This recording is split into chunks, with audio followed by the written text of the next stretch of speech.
ஐயா பொண்ணு இருக்கிற தாயை கட்ட சொல்லுங்க. ஏன் அவசரப்படுறீங்க? எல்லாம் முறைப்படி நடக்கணும்ல. ஆனா நீங்க நடத்துங்க.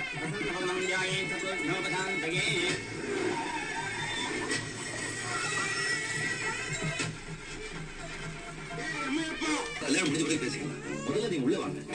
பிரச்சனை இந்த கல்யாணம். இந்த பத்திரத்தை படிச்சு உங்க அண்ணனுக்கு புரியுற மாதிரி சொல்லு.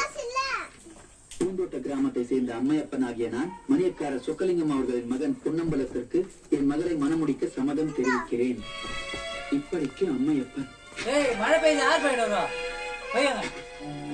என்ன பேரு? நீங்களே எழுதி கைது போட்டு கொடுத்துருக்கீங்க? ஆமாப்பா. எப்படி? கொஞ்சம் வருஷத்துக்கு முன்னாடி என் போராத வேலை குடி ஜெயிலுக்கு போயிட்டு வந்திருக்கான். அவனுக்கு போய் என் பொண்ணு எப்படியா கல்யாணம் பண்ணிக்க முடியும்? இது என்ன பைத்தியக்காரத்தனமா இருக்கு? மேஜரான பொண்ணு கல்யாணத்தை முடிவு பண்ற உரிமை அந்த பொண்ணை தவிர வேற யாருக்கும் கிடையாது. நீ என்னமோ கையெழுத்து போட்டு கொடுத்தேங்கிற, அவனும் வாங்கிட்டேங்கிறாரு. இதெல்லாம் சட்டப்படி தப்புப்பா. நிறுத்தியா? உன் சட்டெல்லாம் டவுன்ல வச்சுக்கா. இங்க வாக்குத்தான் முக்கியம்.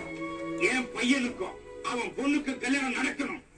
அதை வச்சுட்டு இப்போ வந்து நோக்க கலாத்தை நிறுத்துங்கிற ஒரு நியாயம் இல்ல. பழசெல்லாம் மறந்துட்டு உள்ள வந்து பொண்ணு அப்படி ஆசீர்வாதம் பண்ணு. உங்ககிட்ட